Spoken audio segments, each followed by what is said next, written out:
बिस्मिल्लाहिर्रहमानिर्रहीम। अस्सलाम वालेकुम दोस्तों।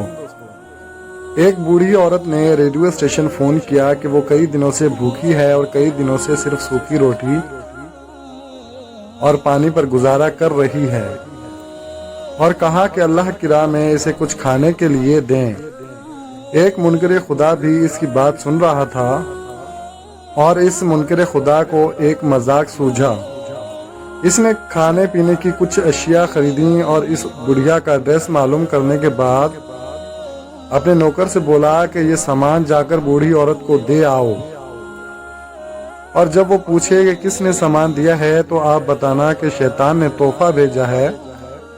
वो औरत खाने पीने का इतना सामान देखकर बहुत खुश हुई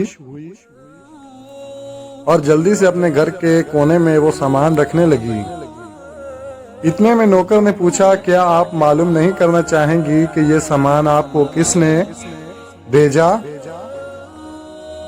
ये बात सुनकर वो बूढ़ी औरत बोली, मुझे इस बात की कोई परवाह नहीं कि किसने भेजा है, मगर इतना पता है कि जब मेरे रब का हुक्म आता है तो शैतान भी हुक्म की तामील करता है। सुभान अल्लाह। तो दोस्तों, आपको हमारी ये वीडियो कैसी लगी कमेंट में ज़रूर बताइएगा। आखिर में वही दुआ, खुश रहें, आबाद रहें, सलामत रहें और मुस्कुराते रहें और खुशियां बांटते रहें। अल्लाह हाफिज, अल्लाह निगहबान।